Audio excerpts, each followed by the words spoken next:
Welcome back. Well, Rahul Gandhi's Nyaya Yatra has been a rough ride. State after state, allies have been parting ways. In Uttar Pradesh's leg, Akhilesh Yadav has been missing so far, and Priyanka Gandhi's absence has also sparked a lot of buzz. Now, this would make anyone upset, especially since the elections are so close. But the resultant anger seems to be directed at inexplicable things and targets. Latest in the series of tirades is Rahul Gandhi's heckling of a journalist. This happened during his speech targeting the centre for being unfair to OBCs and Dalits. Rahul Gandhi addressed a journalist in public and asked for the name of his employer to make his point. The tone was aggressive. Congress supporters also got aggressive, and the scribe ended up being beaten. This is the sequence. आपसे प्रसाद जी है, आपके मालिक का क्या नाम है? आपके मालिक का क्या नाम है? क्या नाम है? नाम बताओ, नाम बताओ।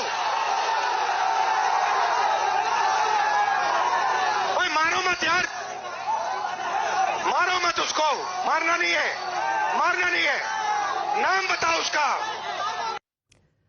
Not just journalists and their employers, the armed forces were also at the receiving end of Rahul Gandhi's wrath while accusing the government of taking money from the army budget meant to be given to the Agniveers to big businessmen. Rahul Gandhi also said that the scheme was designated, in fact, designed to exclude the Dalits and the backwards. Agniveer योजना special बनाया गया है आप लोगों के लिए 73% के लिए कि आपको जो आपका रास्ता था आर्मी में जाने का, सेना में जाने का, वो भी इन्होंने अग्निवीर से बंद कर दिया है।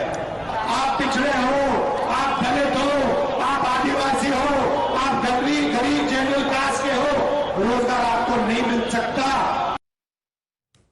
It's the latest in a series of tirades launched by Rahul Gandhi during the Uttar Pradesh leg of his Bharat Jodo Nyaya Yatra. He also targeted the locals of Varanasi very recently. Listen in. Varanasi में देखा मैंने रात को बाजा बज रहा है, ठहर जा, बाजा बज रहा है, वहां पे शराब पिए, यूपी का भविष्य रात को शराब पिए नाच रहा है, डांस कर रहा है। राम मंदिर खुलता है, राम मंदिर में आपको नरेंद्र मोदी दिखेगा, आपको अंबानी दिखेगा, आपको अदानी दिखेगा, आपको एक पिछड़ा नहीं दिखेगा, आपको एक दलित नहीं दिखेगा, आपको एक आदिवासी नहीं दिखेगा। क्यों नहीं?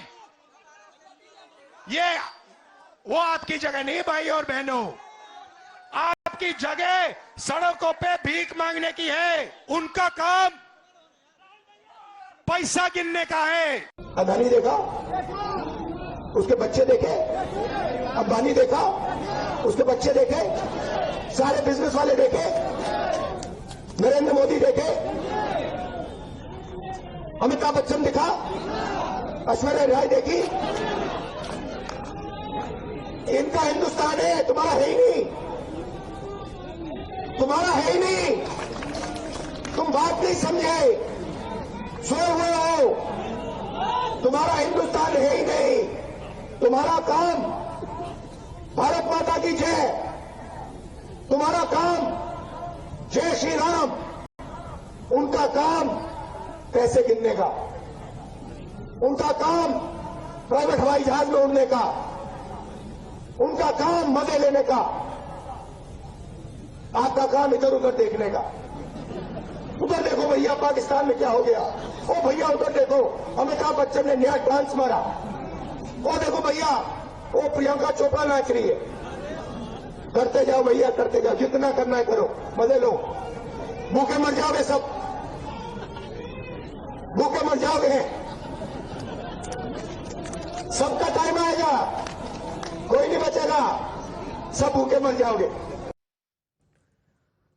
The BJP, citing all of these remarks, has upped the ante against Rahul Gandhi. Says in his aide for the Prime Minister, he has decided to now go after the youth and also women. Rahul Gandhi ji, shame on you. देश आप पर शर्म कर रहा है। कृपया करके अपनी भाषा को सुधारिए। जो भाषा अपने दरबारी चाटुकारों के बारे में प्रयोग करते हैं आप, वो आपका अंदरूनी मामला है। लेकिन देश के नौजवानों और राम भक्तों के बारे में इस तरह की अहंकारी भाषा करना बंद करिए। राहुल गांधी की राजनीतिक कुंठा और विवशता, क्योंकि उनकी न्याय यात्रा फ्लॉप हो रही है और न्याय दिलाने के बदले उनके सभी साथी उन्हें बाय बाय बोलते हुए जा रहे हैं, चाहे आम आदमी पार्टी हो, चाहे बिहार में नीतीश कुमार जी हो, चाहे उत्तर प्रदेश के साथी हो, तो वो अब गाली गलौज पर उतरा है। जिस प्रकार से उन्होंने वाराणसी के युवाओं के विषय में और पूरे वाराणसी को एक प्रकार से नेगेटिव छवि में डालने का प्रयास किया। बहुत बड़े कलाकार हैं अमिताभ बच्चन, उनके विषय में भी तू तड़ाक की बातें करना जिस प्रकार की उनकी मानसिकता है उसको दर्शाता है। ये मिसोजिनिस्टिक, पेट्रियार्कल और अति महिला विरोधी मानसिकता झलक रही है। It's true that the real problem of India is two problems are very important problems. One is the unemployment issue and the price rise. The real issue is not being addressed. Therefore, only people are in road, and the youth being attracted towards wrong elements. In the middle of this political hustle-bustle, Rahul Gandhi is headed to Cambridge. The Bharat Jodo Nyaya Yatra will take a break from the 26th February to 1st of March to enable Rahul Gandhi to deliver 2 special lectures at Cambridge University and giving yet another opportunity to the BJP this time to mock Rahul Gandhi's commitment, calling his yatra Videsh Yatra. उनकी अब 3 यात्राएं एक में जुड़ गई हैं। पहले भारत जोड़ो यात्रा, फिर न्याय यात्रा, फिर विदेश यात्रा। ये लगातार उनका इस तरीके का चलता रहता है। जनता में इसका कोई प्रभाव नहीं पड़ रहा है, बल्कि ऐसा कुछ वो बोलते चले जाते हैं कि जिसकी वजह से जो है लोग नाराज़ होते हैं। बनारस चले गए, वहाँ पर जो है बोल दिया कि ये उत्तर प्रदेश का युवा नशे में घूम रहा है, नशे में पड़ा है, नशे में डांस कर रहा है। बेइज्जती करने का काम किया उत्तर प्रदेश के युवाओं का। अब नहीं जाएंगे, क्योंकि अखिलेश जी इतना तो समझदार ही हैं कि राहुल गांधी क्या बोलते हैं क्या नहीं बोलते हैं, इतना तो अखिलेश जी समझते ही हैं। इसलिए राहुल गांधी जी की यात्रा में शामिल होने का मतलब है अखिलेश का जो क्रेज है वो अपने आप खुद गिर जाएगा।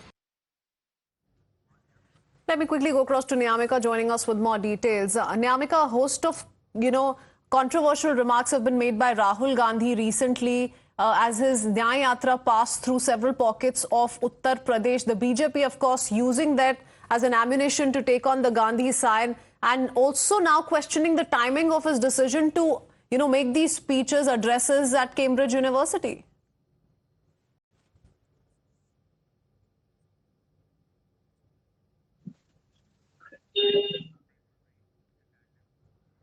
We'll just reconnect with Nyamika. So the BJP, of course, taking strong objection to Rahul Gandhi's commentary in Uttar Pradesh and also questioning his commitment, mocking the decision by Rahul Gandhi of attempting to go ahead with his speeches at Cambridge University at a time that 2024 Lok Sabha elections are not too far away. We head into a quick break with that. Lots more lined up on the other side. We'll be right back.